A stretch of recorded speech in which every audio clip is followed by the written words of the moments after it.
La enfermedad por arañazo de gato es un poco más fácil. Es una patología, una infección continua de tricta zoonótica. Se produce por la Bartonella henselae y tiene más o menos un cuadro clínico que va como este, ¿no? Esta es una niñita de 9 años que consulta por presentar un bulto en el brazo derecho. Desde hace más o menos 15 días, que es un poco doloroso, no tiene fiebre y no tiene otra clínica. Entonces, cuando ustedes están ante un niño con un bulto, a veces pueden pensar muchas cosas, que es una adenopatía, y esta adenopatía tiene diferentes diagnósticos diferenciales, ¿no? Dentro de los antecedentes personales, tiene todas sus vacunas, nunca está hospitalizada, no toma medicación, no hay alergias, su familia toda está sana, y aquí pongo la atención a la descripción de la lesión, que es una lesión pápulo-eritematosa umbilicada de 1 centímetro de tamaño más o menos en el brazo derecho con escoriaciones de rascado. Y además, cuando han visto la lesión, lo que uno tiene que hacer es buscar si es que hay adenopatías, ¿no? Si es que hay edema en las regiones adyacentes. Entonces, se palpó en la axila derecha una adenopatía de 1.5 por 2 centímetros, que es blanda, móvil, pero dolorosa a la palpación, y el resto del examen físico está normal. Continúa, doctorita. Entonces, aquí, como les decía, tienen la lesión en el brazo, esa lesión umbilicada, pero siempre deben buscar las zonas de drenaje linfático de esa lesión, que va a ser pues el brazo, el hombro, la región mamaria, la pared torácica. Inclusive podrían revisar en la parte del abdomen, pero la pared lateral. ¿Listo? Y las posibles causas, además de la enfermedad de arañazo de gato, que a veces en nuestro medio no lo pensamos porque no es tan frecuente, pero sí que vemos 1 o 2 casos de arañazo de gato que se hospitalizan en pediatría. Entonces, otras causas que pudieran ser como que más frecuentes podría ser una vacuna que se ha inoculado mal, infecciones locales, tuberculosis, linfomas o alguna metástasis. Bien, continúa, doctorita. Entonces, ¿qué debíamos haber preguntado? Acá en el pacientito nos cuenta que ha tenido contacto con 11 gatos el mes previo. Bien, en la casa de sus abuelitos, y también le preguntaron si había viajado a otro lado. Acá le ponen énfasis, digamos, en que hace 2 años viajó a Argentina, porque aquí en Sudamérica, como este es de la Sociedad Española de Pediatría, ahí no tiene mucha incidencia de tuberculosis. Pero en Sudamérica, aquí en Argentina, pues sí hay incidencia de tuberculosis, ¿no? Por eso ponen ese antecedente. Continúa, doctorita. ¿Se ha repetido, creo? Ya. Entonces, les decía que la enfermedad por arañazo de gato es una infección zoonótica por una bacteria gram negativa que es la Bartonella henselae. Es transmitida por gatitos jóvenes, por mordedura, arañazo o la picadura de la pulga del gatito. ¿Listo? La clínica es que aparece una pápula en la zona de la lesión a los 3-5 días, y las adenopatías pueden demorar más tiempo, usualmente hacia las 2 semanas. No es tan frecuente que presenten fiebre, se describe solo 1/4 de los pacientes con enfermedad por arañazo de gato en estos pequeñitos. Ahora, estas adenopatías que se presentan pueden ser fluctuantes e incluso pistulizadas. La siguiente, doctorita. Entonces, aquí es el mismo resumen, ¿no? La Bartonella henselae raramente puede presentarse con otro tipo de Bartonella, pero es muy raro. La enfermedad, como hemos dicho, puede presentarse fiebre, pero ya hemos dicho que es menos frecuente. Y lo que tienen que acordarse es que el 85-90% de los niños inmunocompetentes, esta enfermedad es autolimitada. ¿Listo? Se va a hacer leve, muchas veces ni se van a dar cuenta, no van a necesitar tratamiento antibiótico. El desafío clínico es cuando uno no está pensando en la enfermedad por arañazo de gato y si es que el paciente tiene fiebre persistente o si es que hay diseminación sistémica de la Bartonella henselae, pues vamos a estar pensando en otras patologías, especialmente si son pacientes inmunocomprometidos. Continúa, doctorita. Entonces, 55% de los casos va a ocurrir en niños menores de 18 años y es más frecuente en varones. Tiene un pico de incidencia entre 5 y 9 años, que es debido a que los niñitos pues son los que más juegan, ¿no? con los gatitos.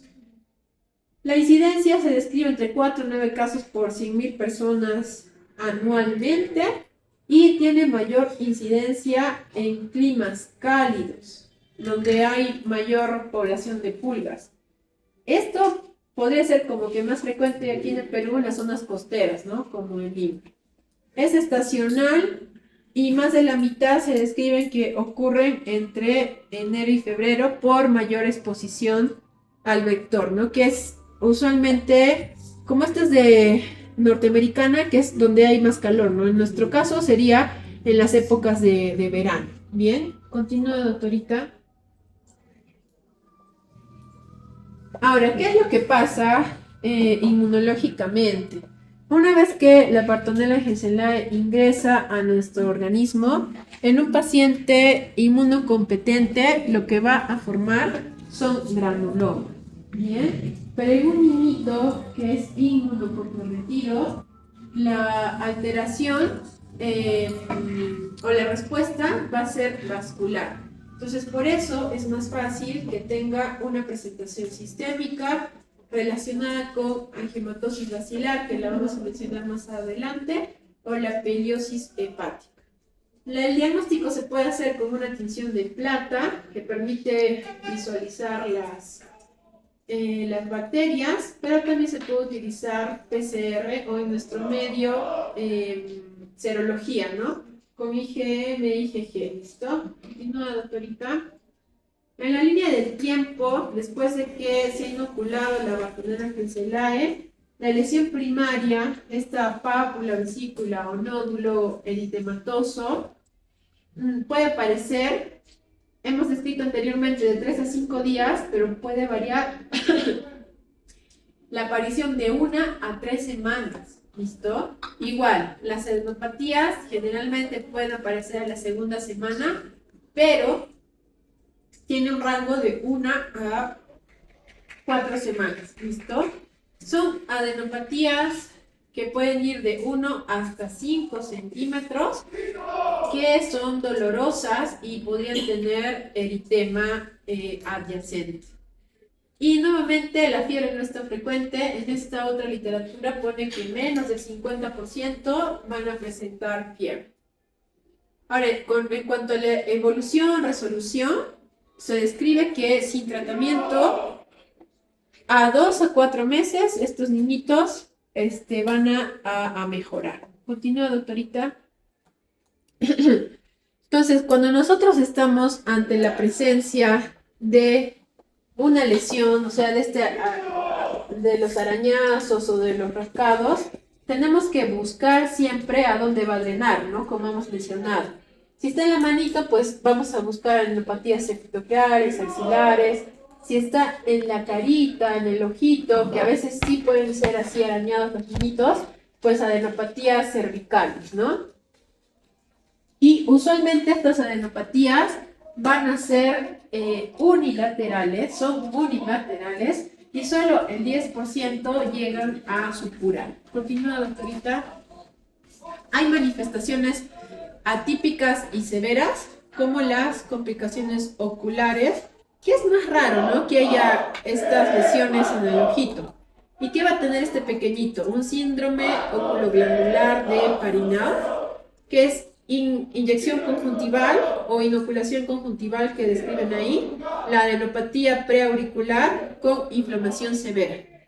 ¿En quién más ven ustedes inyección conjuntival con una adenopatía que es unilateral? en enfermedad de Kawasaki. ¿Listo? Y aquí en nuestro medio, una enfermedad que ha salido recientemente en las noticias también.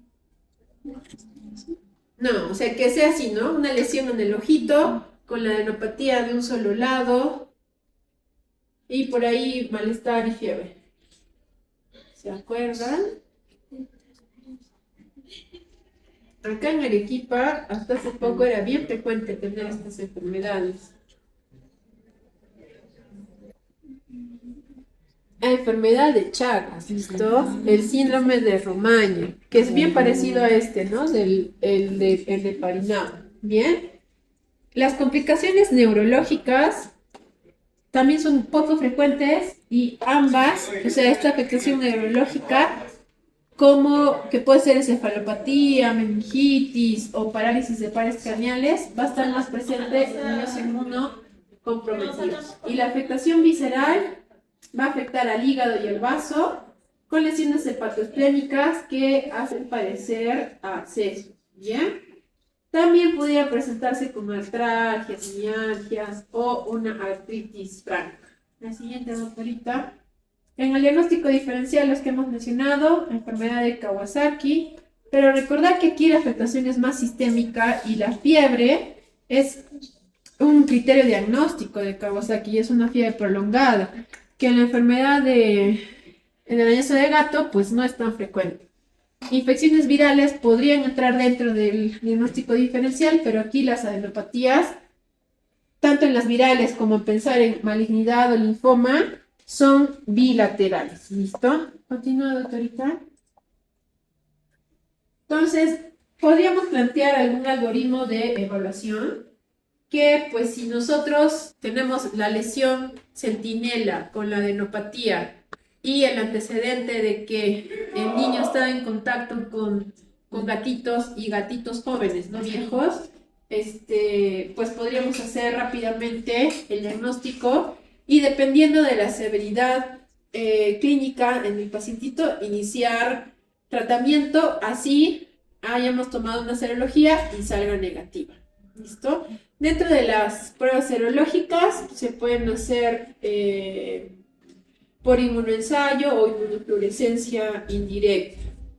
También se puede usar PCR para detectar la Bartholina Genselae.